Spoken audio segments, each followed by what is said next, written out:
देखिए, जिस मन से हम परेशान हो रहे हैं, हमें चेक करने की बहुत ज़रूरत है कि आखिर मेरे मन की स्थिति ऐसी क्यों है।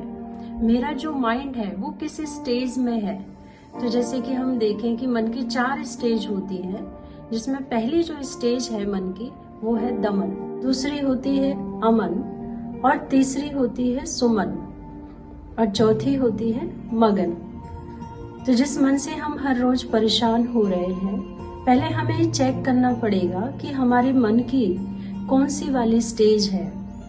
तो अगर हम देखें, दमन हम मन का कब करते हैं, मन का दमन करने की जरूरत कब है?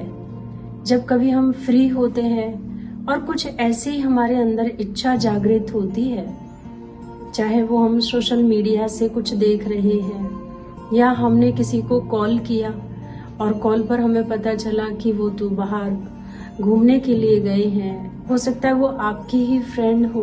तो उस समय फिर आपके मन में क्या आएगा कि मेरे पास तो कुछ भी नहीं है, मैं तो कहीं जा नहीं पाती हूँ। तो उस टाइम पे आपको उस इच्छा को दाबना पड़ेगा। तो ऐसी दमन की स्टेज हमारी तभी आती है जब वो चीजें मेरे ड्रामा में है नहीं और मैं उन चीजों को नहीं कर सकती, और मन को बार बार मुझे सप्रेस करने की जरूरत पड़ रही है क्योंकि मैं दूसरों को देख रही हूँ, मेरे अंदर एक्सपेक्टेशंस आ रही हैं। अपने हमें जो दुख वाली चीजें हैं, जो अभाव वाली चीजें हैं, वो हमें नजर आती हैं, और दूसरे की जो है हमें अच्छी वाली चीजें नजर आती हैं, जिसका प्रभाव हमारे मन पर पड़ता है। तो ये मन की दमन की स्टेज है। दूसरी मन की स्टेज आती है अमन की। अमन उनका होता है, जैसे कि आप पुराने जमाने में अगर देखें तो वो सालों साल जंगल में चले गए तपस्या के लिए, और एक पेड़ के नीचे बैठ के ही उन्होंने ध्यान लगाया। और एक तरह से देखा जाए, जहाँ आसपास कुछ भी चीज नहीं है, सिर्फ जंगल है, कोई ऐसी चीज नहीं है प्रभाव डालने वाली, और वो एक टारगेट लेकर के गए, एक एम था उनकी लाइफ में कि परमात्मा से उनको जुड़ना है, परमात्मा कैसे हैं उनसे ध्यान लगाना है। तो वो अपने मन को अमन करके बैठ गए, यानी जिसमें मन की ऐसी एक स्टेज है शून्य वाली, ना वो अच्छा सोच रहे हैं ना वो बुरा सोच रहे हैं। तो ये जो स्टेज है अमन की, ये सन्यासियों की हो सकती है। तीसरी जो स्टेज है वो है सुमन। सुमन अर्थात जिसने अपने मन को घर गृहस्थ में रहते हुए, चारों तरफ बातें हैं, परिस्थिति है, चीजें हैं जो बार बार हमारे सबकॉन्शियस माइंड को ट्रिगर कर रही है, तो उन चीजों के साथ रहते हुए भी वो अपने मन को सुमन कर पा रहे हैं। यानी जब सिचुएशन अपने कंट्रोल में नहीं है तो वो इजीली अपने माइंड को एक शिफ्ट दे रहे हैं, एक डाइवर्ट कर रहे हैं अपने माइंड को पॉजिटिव चीज में। तो यानी ये एक कला है सुमन करने की। ऐसा नहीं है कि सुमन हमारा मन होगा हम सब चीजें छोड़ दें, घर गृहस्थ को छोड़ दें, या हम कहीं बाहर चले जाएं, या हम किसी से बात ना करें, है ना, तो हम सोचें कि हमारा मन सुमन हो जाए। ऐसा नहीं। मन को सुमन करने के लिए हमें बार बार, चाहे कितना भी मेरे साथ नेगेटिव हो रहा है, मुझे अपने मन को वो शिफ्ट देनी होगी, बार बार उसको सुमन के रास्ते पर मुझे लेके जाना है। जैसे इसमें हम ये कह सकते हैं, सुमन हम किस टाइप से कर सकते हैं, जैसे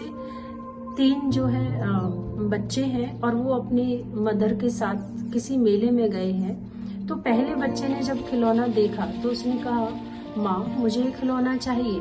उसकी माँ ने मना किया कि नहीं, ये खिलौना मैं आपको नहीं दिलाऊंगी। तो बच्चा रोएगा। तो पूरे मेले में देखा जाए, ना तो माँ को एंजॉय करने दिया, ना वो खुद कर पाया, क्योंकि ना किया, सीधी डांट लगाई मन को। दूसरे बच्चे ने कहा, माँ मुझे तो वो खिलौना चाहिए।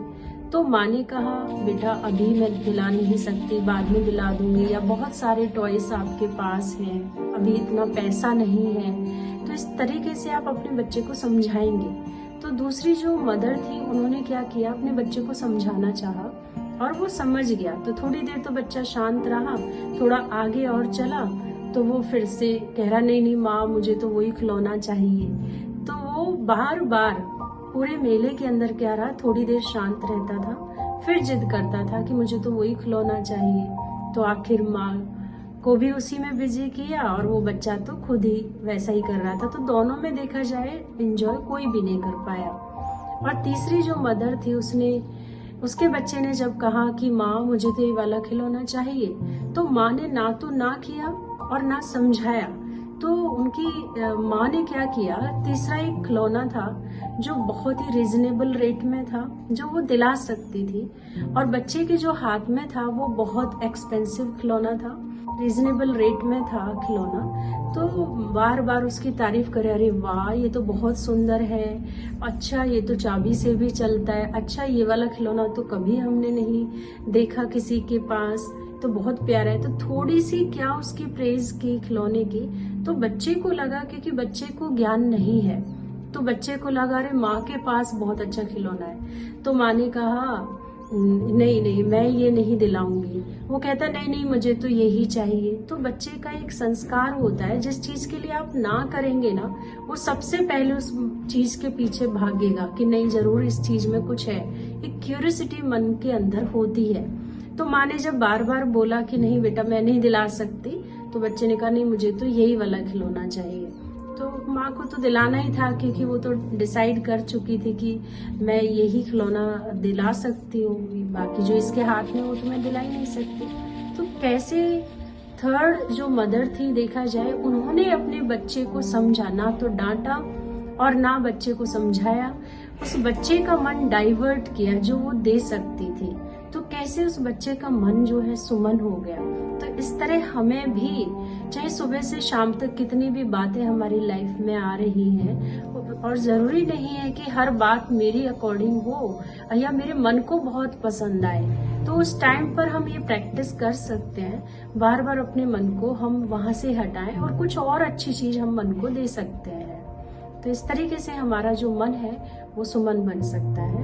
और फोर्थ जो स्टेज है, जितना हमारा मन सुमन बनता जाएगा उतने ही हम मगन रहने लगेंगे। और मगन रहना आज की डेट में देखा जाए हर कोई चाहता है, तो उसके लिए फिर प्रैक्टिस तो करनी पड़ेगी, ऐसे ही तो हमारा मन खुश नहीं रह सकता है।